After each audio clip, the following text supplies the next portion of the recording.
Warren Buffett is known today as one of the best investors to ever live. If you had invested just $1,000 in his investment company, Berkshire Hathaway, when he took it over, you would have over $21 million today, even with the recent market crash. This is an average return of around 20%, which exceeds the return of the S&P 500, which has an average return of 10% yearly.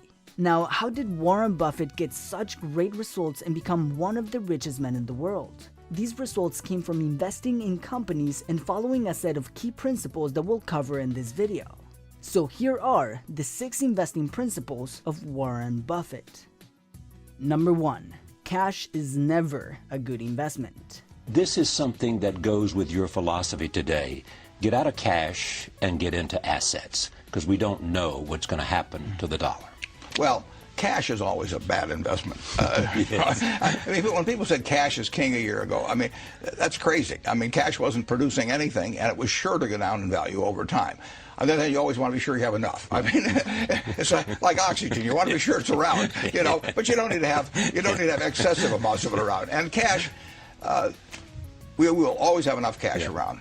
But anytime we have surplus cash around, I'm unhappy. I mean, I would much rather have good businesses than cash. And we found a chance in the last year, thereabouts, to deploy. We came in with something over $40 billion in cash, and we've got about $20 billion now, and we've had some earnings. So we put a lot of cash to work, and I like that. No, I'd much rather own a good business than have cash. And it is a hedge against the dollar? Well, you can say all assets are a hedge against the dollar. I mean, but all you know is that the dollar is going to be worth less 10, 20, 30 years from now. I say worth less, not worthless. Right. You want to watch that. But it will be, you know, and that's true of almost every currency that I can think of. The question is how much it depreciates in value. But cash is not a place at that. Number 2, invest in productive assets. So you could have a cube, if you owned all the gold in the world, you could have a cube that would be 67 or 68 feet on a side. And you could get a ladder and you could climb up on top of it and you could say, you know, I'm sitting on top of the world, and, you know, and think you're king of the world. You could, you know, you could fondle it, you could polish it, you could do all these things with it, stare at it.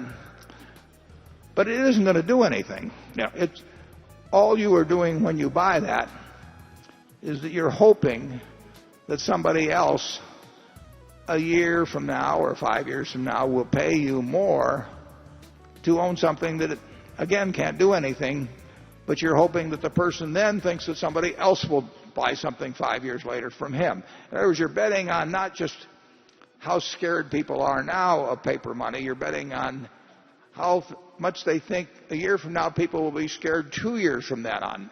The third category of asset is something that you value based on its what it will produce, what it will deliver. You buy a farm because you expect a certain amount of corn or soybeans or cotton or whatever it may be to come your way every year.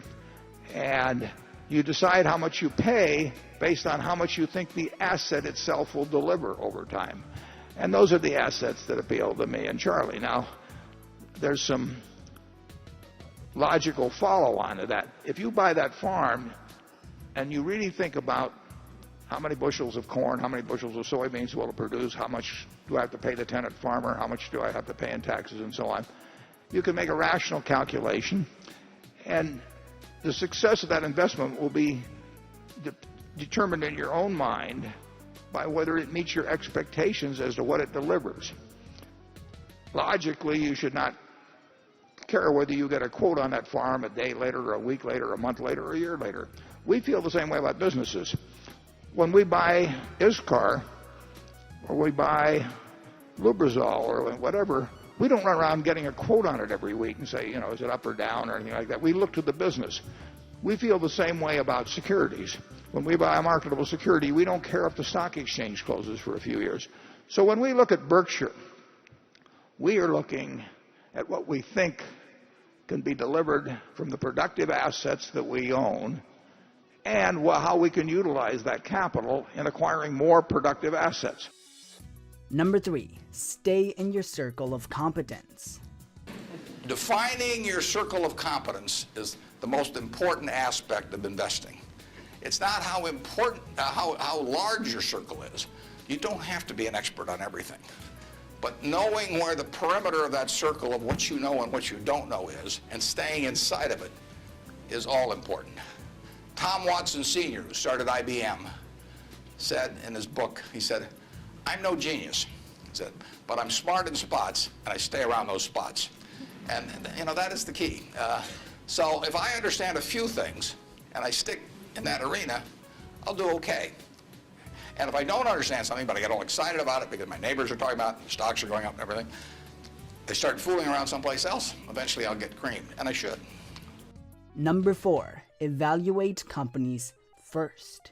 You can't keep always trying. For the average person who's maybe never bought a stock before, what's your advice about that? You can't constantly sit there and wait and say, oh, it's going to go higher, it's going to go higher. We don't even think about that. What we think about is how much is it selling for, how much do we think it's worth. When we bought it at $35 billion effectively, I felt the company was probably worth at least $100 billion. How did it come to your attention? How do you find a stock like PetroChina? I sit there in my office and I read an annual report, which fortunately was in English, and it described a very good company. And told about the oil reserves, told about the refining, told about the chemicals, everything else. And I sat there and read it, and I thought to myself, this company is worth about $100 billion.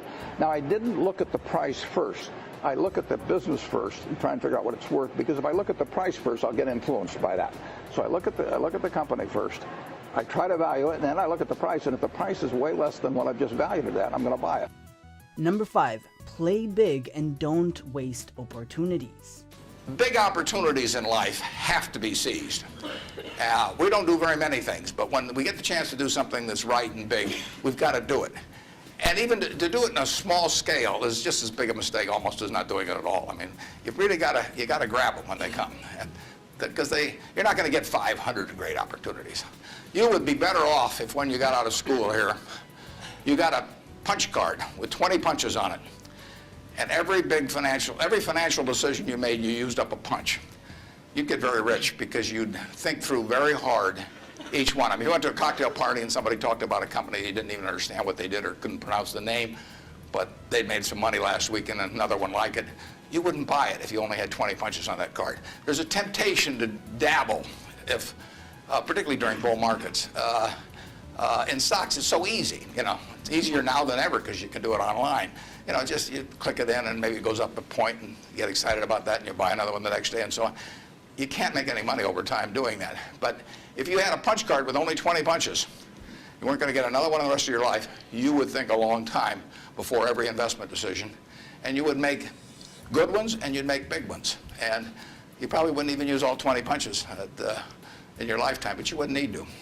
Number 6, invest in yourself. The best boat you can have is your own talent. You know, I mean, they can't take it away from you. Inflation can't take it from you. Right. Taxes can't take it from you. So, when I talk to students, I see these students and I tell them, you know, you're $1 million asset. I would pay you $100,000 the MBAs for 10% of the earnings for the rest of your life. So that makes you $1 million asset. Now, if you can do something to increase that value 50%, if you can learn to communicate better verbally or in written form, and you become 50% more, that's $500,000 just by improving yourself. I mean, nobody can take that away from you.